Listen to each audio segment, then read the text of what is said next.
नमस्कार। दिन भर की बड़ी खबरों में आपका स्वागत है। मैं हूं आपके साथ आदित्य कुमार।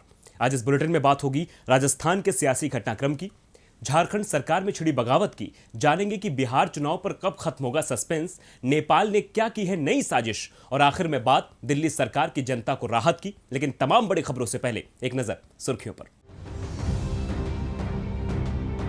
चुनाव आयोग ने किया राज्यसभा उपचुनाव की तारीखों का ऐलान। 24 अगस्त को होगी 2 सीटों के लिए वोटिंग। इसी दिन आ जाएंगे परिणाम। यूपी और केरल की एक सीट पर होने हैं चुनाव। महाराष्ट्र में शिवसेना और बीजेपी के बीच शुरू हुई बयानबाजी। शिवसेना ने कहा कि राज्य में महाविकास आघाड़ी सरकार को नहीं गिरा पाएगी बीजेपी के नेता हो रहे हैं भ्रमित।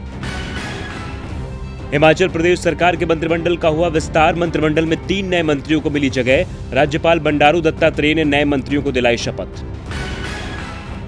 हफ्ते के चौथे कारोबारी दिन लाल निशान पर बंद हुआ शेयर बाजार। सेंसेक्स 335 अंकों की गिरावट के साथ 37,736 पर, वहीं निफ्टी 101 अंकों की गिरावट के साथ 11,102 पर हुआ बंद।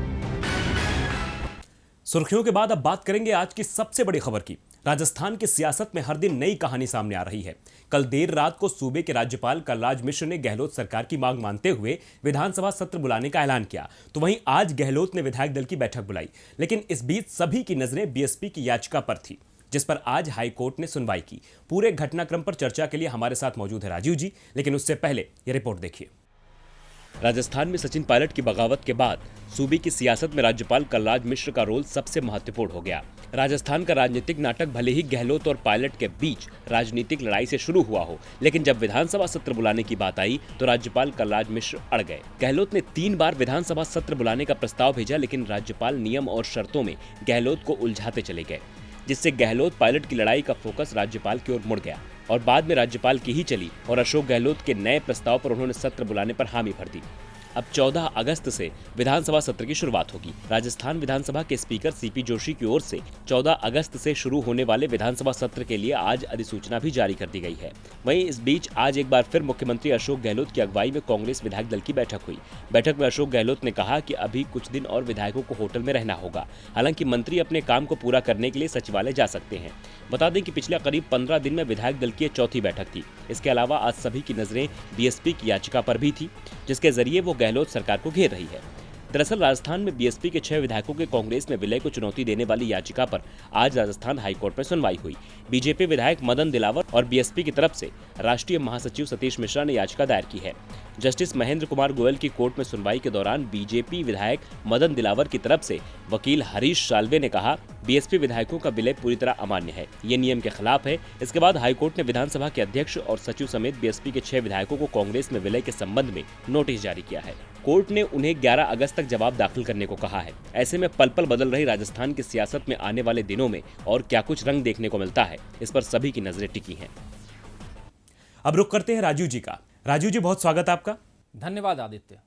राजीव जी, राजस्थान में विधानसभा सत्र बुलाने को लेकर राज्यपाल और सरकार के बीच जो लड़ाई चल रही थी वो तो अब खत्म हो गई है, लेकिन इसने कई सवाल जरूर छोड़ दिए हैं।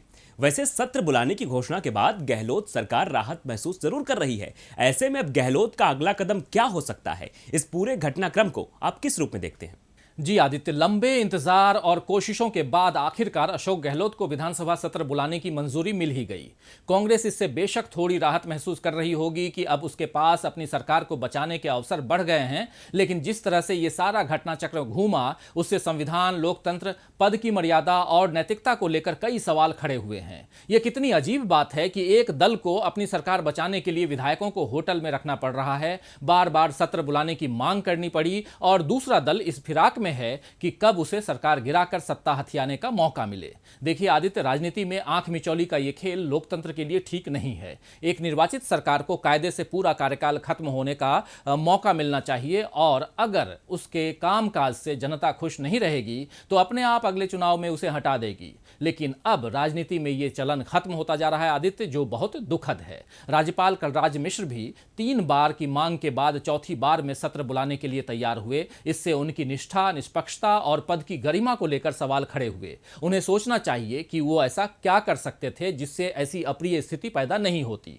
कांग्रेस को अभी थोड़ा वक्त अपनी स्थिति मजबूत करने के लिए भी मिला है, लेकिन भाजपा के साथ बसपा भी अब घात लगाकर बैठ गई है। कर्नाटक और मध्य प्रदेश में दूध की जली हुई कांग्रेस अब छाछ भी फूंक फूंक कर पी रही है, लेकिन उसके आला नेताओं को अब विचार करना चाहिए आदित्य की इस तरह जलने और संभलने की नौबत बार बार क्यों आ रही है और आगे ऐसा न हो इसके लिए कांग्रेस क्या उपाय कर सकती है, इस पर भी कांग्रेसियों को विचार करने की जरूरत है। बाकी अब आगे क्या होगा ये तो विधानसभा सत्र लगने के बाद ही पता चलेगा। बहुत बहुत धन्यवाद राजू जी तमाम जानकारी के लिए। बढ़ते हैं अपनी अगली खबर की ओर। झारखंड विधानसभा चुनाव में जीत हासिल कर दिसंबर में ही महागठबंधन ने सरकार बनाई। जेएमएम नेता हेमंत सोरेन को मुख्यमंत्री की कमान सौंपी गई, लेकिन अब सोरेन सरकार के कामकाज को लेकर सरकार में ही बगावत के सुर बुलंद होने लगे हैं। जी हां, मुख्यमंत्री सोरेन से कांग्रेस के विधायक नाराज नजर आ रहे हैं। आलम यह है कि मामला दिल्ली में पार्टी आलाकमान तक पहुंच गया है। तो आखिर झारखंड सरकार में क्यों मची है उथल पुथल, इस रिपोर्ट में देखिए।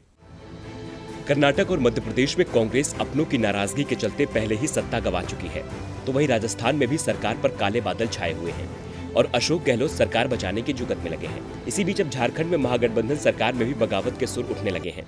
सरकार में सहयोगी कांग्रेस नाराज नजर आ रही है। जी हाँ, महागठबंधन से बनी हेमंत सोरेन सरकार की सहयोगी कांग्रेस के 9 विधायकों ने बगावती तेवर अपना लिए हैं और मामला दिल्ली तक पहुंच गया है। राज्यसभा सदस्य धीरज प्रसाद साहू के नेतृत्व में कांग्रेस के 3 विधायक झारखंड की हेमंत सरकार की शिकायत लेकर दिल्ली पहुंचे। तीनों विधायक कांग्रेस अध्यक्ष सोनिया गांधी के राजनीतिक सलाहकार अहमद पटेल और गुलाम नबी आजाद से मुलाकात कर झारखंड लौटे हैं। हालांकि दिल्ली जाने वाले विधायकों ने चुप्पी साध रखी है। विधायकों ने आलाकमान से गुहार लगाई है कि सरकार में उनकी सुनी नहीं जाती है। कांग्रेस के विधायकों के साथ रवैया ठीक नहीं रहता है। कांग्रेस विधायकों की नाराजगी सरकार के कामकाज के अलावा पार्टी के प्रदेश प्रभारी आरपी सिंह से भी है। इन विधायकों को ऐसा महसूस हो रहा है कि कांग्रेस प्रभारी ही सरकार और मंत्रियों पर दबाव बनाने की उनकी हर कोशिश को विफल कर दे रहे हैं। इसलिए दिल्ली गए इन विधायकों ने कांग्रेस प्रभारी से मुलाकात करने की जगह पार्टी के राष्ट्रीय महासचिव केसी वेणुगोपाल, गुलाम नबी आजाद और वरिष्ठ नेता अहमद पटेल से मुलाकात की। जानकारी के मुताबिक अगर इनकी मांग पर विचार नहीं हुआ तो ये दल बदल तक कर सकते हैं। आपको बता दें कि झारखंड में जेएमएम, कांग्रेस, आरजेडी महागठबंधन की सरकार है। विधानसभा की मौजूदा स्थिति में जेएमएम के 30 विधायक हैं, कांग्रेस के 16 और आरजेडी के 1 विधायक है। बीजेपी के पास 25 सीटें हैं। 81 सीटों वाली विधानसभा में बहुमत का आंकड़ा 42 है। इसलिए इन आंकड़ों को देखकर लगता है कि हेमंत सोरेन के नेतृत्व में बनी महागठबंधन सरकार पर फिलहाल कोई मुसीबत नहीं है। बावजूद इसके राजनीतिक गलियारों में चर्चा है कि इन 9 विधायकों की नाराजगी हेमंत सोरेन सरकार की मुश्किलें बढ़ा सकती है। तो कांग्रेस आलाकमान झारखंड सरकार में जारी तनातनी को कैसे दूर करती है, ये देखना होगा। वहीं देखना यह भी होगा कि बिहार में चुनाव को लेकर तस्वीर कब साफ होगी, क्योंकि सूबे में इस वक्त कई परेशानियां हैं। एक तरफ कोरोना है तो दूसरी तरफ मौसम का सितम। ऐसे में बिहार विधानसभा चुनाव कराना आसान नजर नहीं आ रहा है। इसी सस्पेंस पर आज चुनाव आयुक्त सुनील अरोड़ा ने बड़ा बयान दिया है।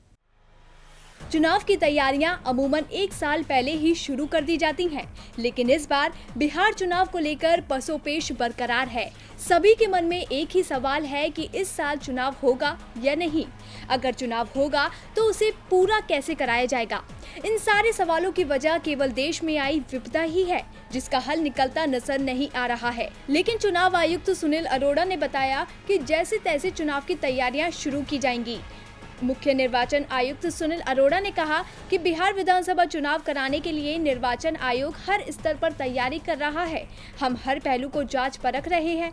नेताओं के प्रचार प्रसार करने के विकल्प को भी ढूंढा जा रहा है। उन्होंने कहा कि वर्चुअल चुनाव प्रसार इस समय की जरूरत है और इसी के जरिए चुनाव में प्रचार किया जाएगा।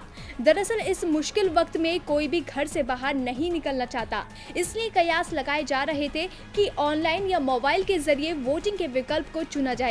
लेकिन चुनाव आयोग ने इन सभी कयासों पर विराम लगा दिया है। उन्होंने कहा है कि ऑनलाइन या मोबाइल के जरिए वोटिंग नहीं की जाएगी, किसी और विकल्प पर विचार किया जाएगा।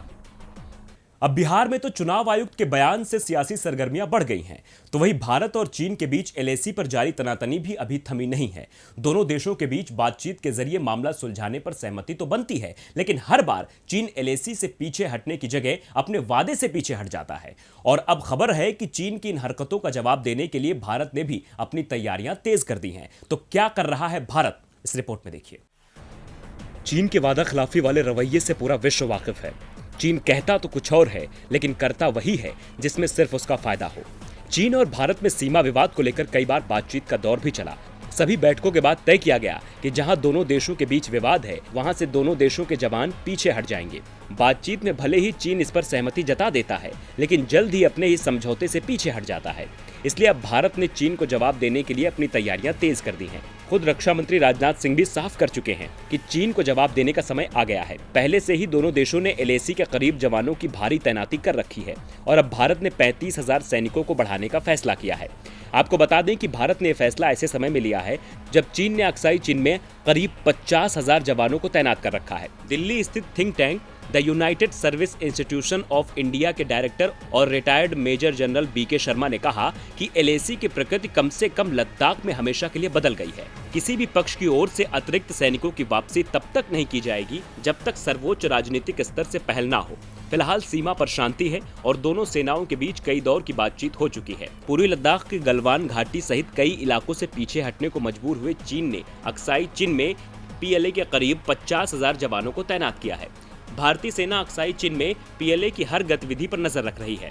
चीन की नई चालबाजी का जवाब देने के लिए भारत ने पहली बार चीन को उसी की भाषा में जवाब देने की तैयारी की है। इससे बिल्कुल साफ है कि दोनों देशों के बीच में हालात सामान्य नहीं है और चीन के रवैये के कारण अब तक बैठकों के बाद जो भी नतीजे निकले थे उनका ज्यादा असर जमीन पर नहीं दिख रहा है। लेकिन इसके बाद भी सभी की नजरें टिकी हैं तो दोनों देशों के बीच होने वाली अगली उच्च स्तरीय बैठक पर। अब चीन के खिलाफ तो भारत की तैयारी तेज होती दिख रही है, जिससे चीन का बेचैन होना तय है। तो वहीं कोरोना काल में भी नेपाल भारत के खिलाफ साजिशों से बाज नहीं आ रहा है। चीन के प्रभाव में आकर नेपाल के सुर भारत के खिलाफ बिगड़ते जा रहे हैं। अब एक बार फिर नेपाल ने सीमा पर दुस्साहस किया है।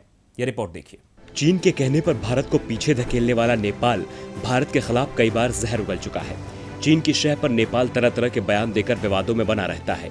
हालांकि नेपाल के प्रधानमंत्री KP शर्मा ओली के बयानों पर भारत तवज्जो देना भी जरूरी नहीं समझता, लेकिन अब एक बार फिर नेपाल भारत से लगती सीमा पर तनाव बढ़ाने का प्रयास कर रहा है। पहले ही नेपाल ने काला पानी, लिम्पियाधुरा और लिपू लेक समेत 395 वर्ग किलोमीटर के भारतीय इलाके को जबरन अपने नक्शे में शामिल किया और वो इन इलाकों में नेपाली नागरिकों की घुसपैठ को सही बता रहा है। दरअसल पहले ही भारत ने नेपाल से कहा था कि वे भारतीय क्षेत्र काला पानी, लिम्पियाथुरा, लिपुलेक और गुंजी में अपने नागरिकों की अवैध आवाजाही पर रोक लगाए, लेकिन बार बार भारत के ऐतराज के बाद भी नेपाल अपने दुस्साहस से बाज नहीं आ रहा है। स्थानीय मीडिया की खबरों के मुताबिक इस महीने की शुरुआत में नेपाली प्रशासन को लिखे एक पत्र में भारतीय अधिकारी ने कहा कि नेपाली लोग समूह में अवैध तरीके से इन क्षेत्रों में प्रवेश करना चाहते हैं, जिससे दोनों देशों के लिए परेशानी पैदा होगी। जिस पर नेपाल की ओर से आधिकारिक बयान जारी कर कहा गया कि काला पानी, लिम्पियाधुरा और गुंजी में उसके नागरिकों की आवाजाही स्वाभाविक है, क्योंकि ये क्षेत्र नेपाल देश से संबंधित है। पाकिस्तान की तरह चीन के प्रभाव में अब नेपाल के सुर भी भारत के खिलाफ बिगड़ने लगे हैं। पहले के मुताबिक भारत और नेपाल के बीच सीमा विवाद में काफी इजाफा दर्ज किया गया है। और बुलेटिन के आखिर में बात दिल्ली सरकार की जनता को राहत की। देश एक तरफ स्वास्थ्य मुसीबत की मार झेल रहा है और दूसरी तरफ डीजल के दाम किसान और आम जनता की कमर तोड़ रहे हैं। लेकिन इसी बीच दिल्ली सरकार ने एक बड़ा फैसला लेते हुए डीजल पर लग रहे वैट में कटौती कर दी है, यानी इसका सीधा फायदा दिल्ली की जनता को मिलेगा। तो दिल्ली में अब क्या है डीजल के दाम, इस रिपोर्ट में देखिए। दिल्ली वासियों को राहत देते हुए दिल्ली सरकार ने एक बड़ा ऐलान किया। दिल्ली सरकार ने डीजल पर लग रहे 30% वैट पर से कटौती करते हुए 16% कर दिया है। इसके साथ ही दिल्ली में अब डीजल के दाम में 8 रुपए 36 पैसे तक की कमी आएगी, यानी अब दिल्ली में डीजल की कीमत 73 रुपए 64 पैसे हो गई है। पहले दिल्ली में डीजल की कीमत 81 रुपए 94 पैसे थी। इससे न सिर्फ आम जनता को फायदा मिलेगा बल्कि किसानों को भी इसका सीधा लाभ मिलेगा। आपको बता दें कि जिस तरह से डीजल और पेट्रोल के दाम बढ़ रहे थे, वैसे वैसे लोगों की चिंताएं भी बढ़ती जा रही थी, क्योंकि ऐसा पहली बार हुआ था जब डीजल के दाम पेट्रोल से भी ज्यादा हो गए हों। दिल्ली में पेट्रोल का दाम 80 रुपए 43 पैसे और डीजल 81 रुपए 94 पैसे बिक रहा था।